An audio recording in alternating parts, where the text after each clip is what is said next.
I am a 64-year-old woman who has not lost her marbles, and a couple of years ago I believe a Bigfoot was watching me. If you turn out of my apartment complex and head east, the pavement ends and it becomes woodsy with hardly any houses, most of which sit back far away from the road. A creek runs alongside the portion of the road, as does a swamp. And the farther you walk down the road, the darker it gets because of the tree cover. There are deer and herons and coyotes and turkeys and cranes and God knows what else. Whenever I walk down that road, I have my camera in hand. When my first Pomeranian, Spunky, was still alive, he and I headed out early one morning for a walk. I like to go walking early while it's still cool enough for him. It was barely light out when we headed east down the road. The sun just started peeking out and the birds were singing and it was a little misty. And all of a sudden my dog stopped dead in his tracks and refused to go any further. More than that, he was trying to head back home with all his might. And I kept saying, "Come on, Spunky, let's go for a walk." But he kept pulling me with all his might toward home. I was totally focused on his strange behavior, trying to figure out what was going on with him, when a horrible odor hit my nose. It was a combination of rotting animal carcasses and feces. I noticed that the birds had all stopped singing. There were no squirrels or chipmunk sounds either. In fact, there were no sounds at all. I got an eerie feeling that someone was watching me, and I took my dog's behavior as a sign to get out of there. I did not think of Bigfoot right away, though, not until I talked to Monty. I work at Walmart, and we have a customer there named Monty, and he comes in all the time. Now, Monty is a Bigfoot fanatic.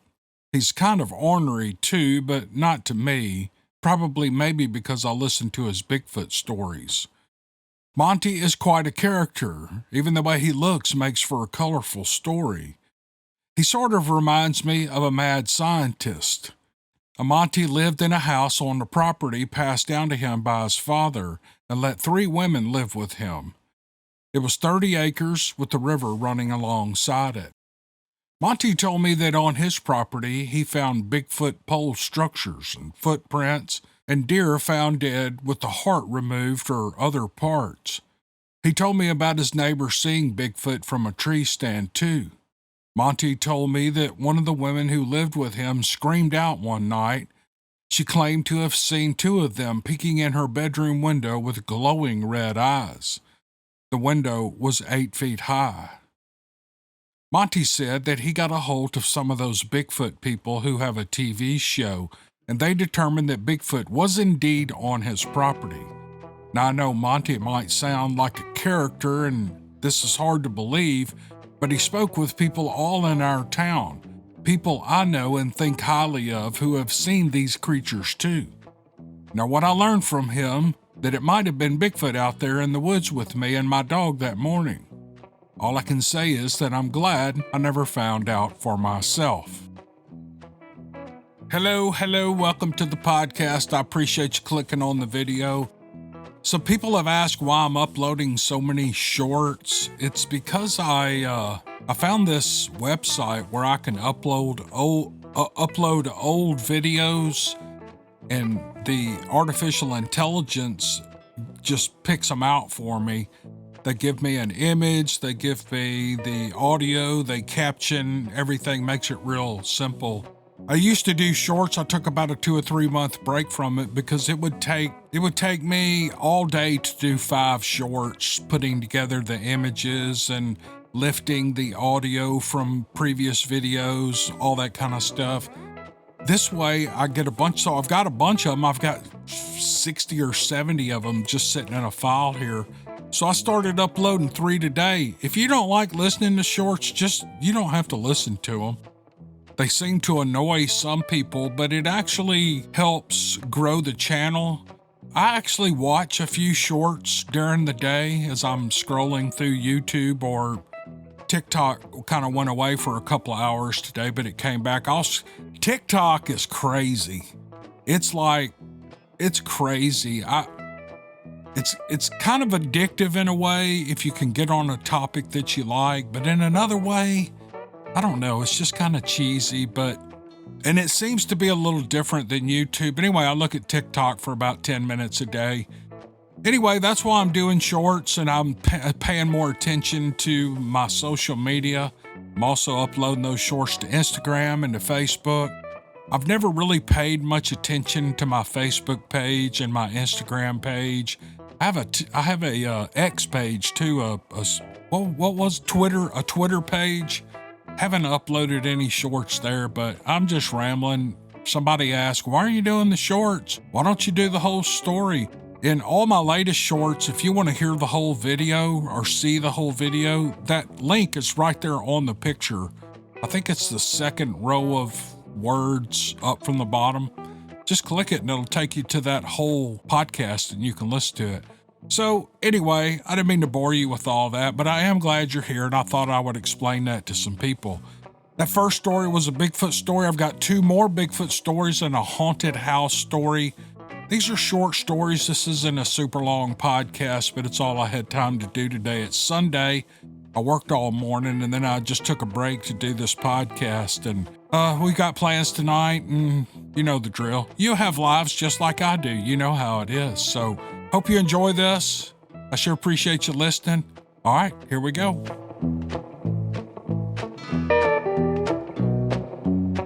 When I was 16, I heard something I couldn't quite reason away.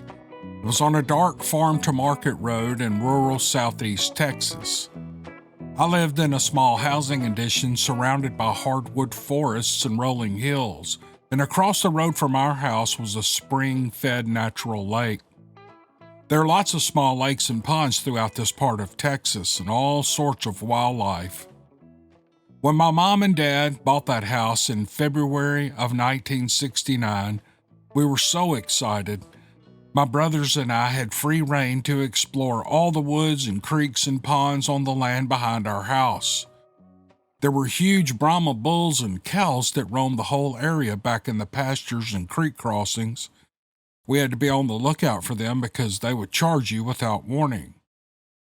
We ended up in trees most of the time. We had to wait for them to get distracted and move on before we dared jump down and run for the fence line. We would explore and traipse all over the woods and pastures all the way back into the swampy areas where the Athens Lake spilled into the swamp. In some of our excursions, we would come across the bones of large animals, but the head was always missing, like something came along and took it with them. Kind of creeped me out. We decided it must be the coyotes, and we didn't put much thought into it.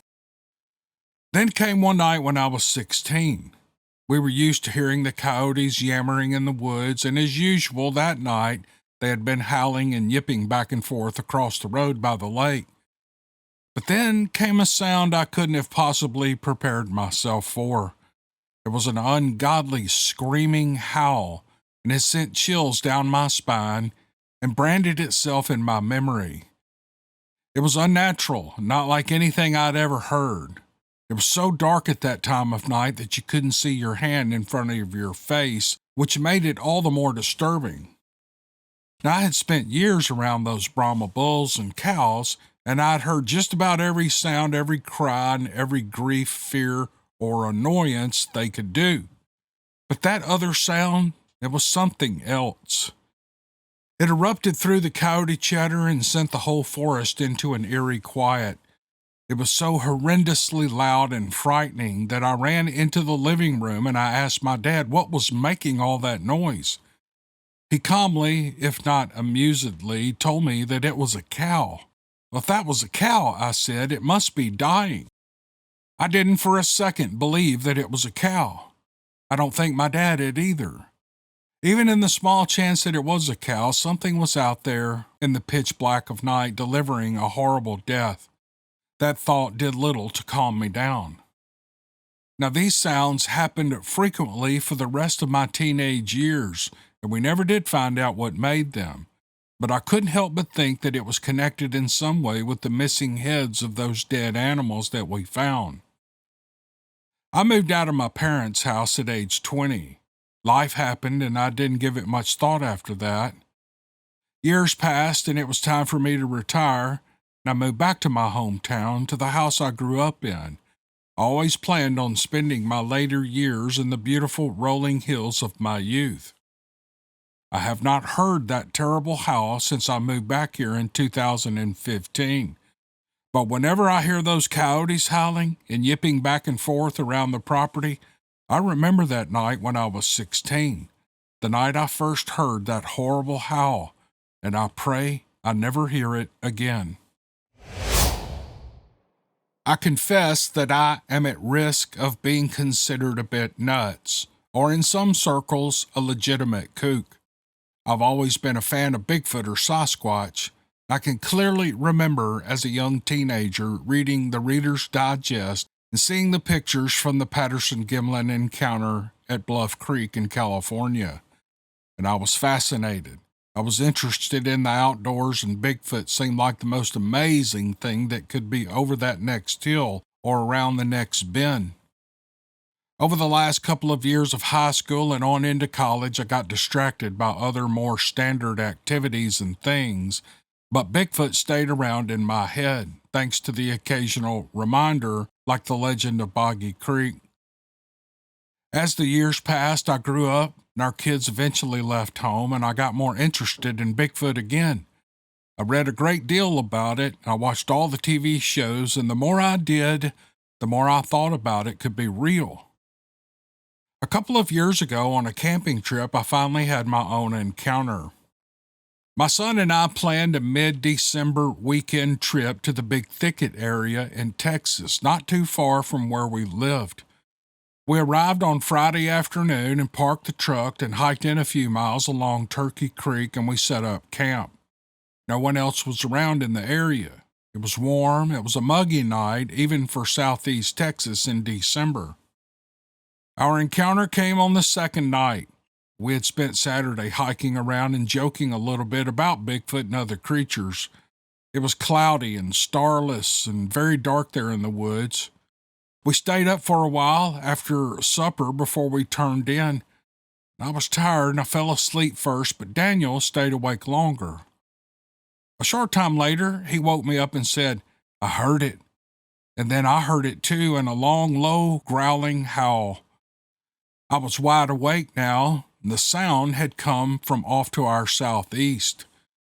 We laid there alert and listened for any other sounds. We didn't have to wait long. Within 10 minutes, off to our northwest, we heard 3 crisp, distinct wood knocks, like a baseball bat on a wooden fence post.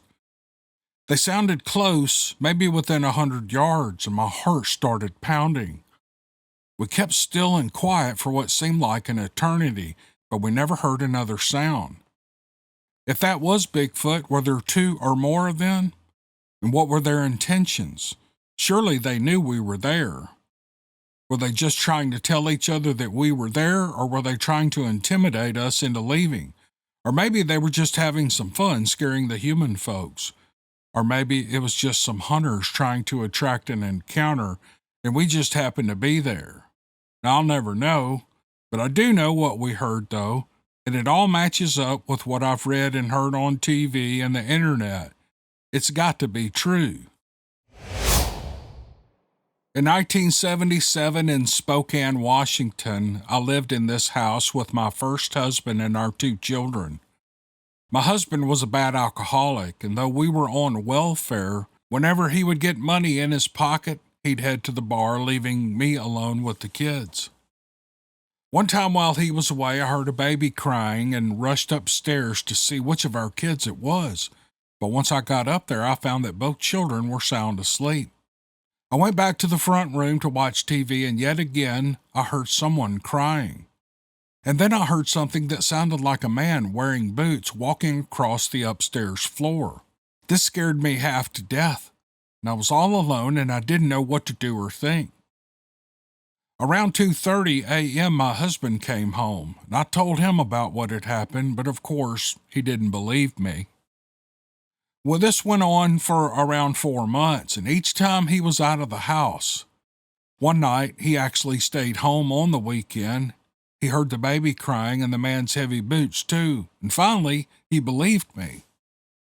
I decided to see if anyone in the neighborhood knew what was going on with this house, so I spoke to our neighbor across the street. Come to find out, one night the mother went out to play bingo with some of her friends. While she was gone, the husband went upstairs to check on the baby, and he found it had died from SIDS. When the mother found out, she ended up in a mental institution. The father shot himself in the head with his gun. The poor man had put the blame on himself. In November of that year, my husband's father passed away from a heart attack. We all headed to California for the funeral, and when we came back home, things got really strange. My husband came down with a fever of 104 degrees, so I took him to the hospital, and the doctor gave him some medicine to bring his temperature down. The doctor believed this was due to the stress of losing his dad. My husband and our 2 children slept downstairs for the next couple of nights. I wanted to be close to the phone in case my husband's fever went back up. The 2 little children slept on the sofa while my husband and I slept on a roll-away bed next to it. And that's when I saw a ghost. As everyone slept, I thought about the week that had passed and the sadness that my father-in-law's death had brought the family. I never knew my biological father, and my husband's dad was the only father I had ever known. I lay there in bed, hunched up on my elbows, thinking, when suddenly, in the kitchen, I saw the ghost of my husband's father. He had just come out of the bathroom, which was left to the kitchen. He put on a gray pair of slacks and a brown belt, no shoes, socks, or shirt on. He turned his head and he looked right at me and he smiled. And then he crossed the kitchen and he disappeared. Years have passed since that happened, and the house was demolished and turned into a parking lot. I live in Oklahoma now. My second husband and I have been married for 37 years. Neither of us drinks, and I'm very happy. We both love your podcast and look forward to the next one. Take care. Oh, I'm so glad you liked the podcast. Thank you, ma'am, for sending this ghost story. It was really good. It wasn't really anything super scary about it, just weird and interesting. But I really appreciate it. Thank you. Thanks for listening to this podcast. I appreciate you, and we'll see you on the next one. Thanks.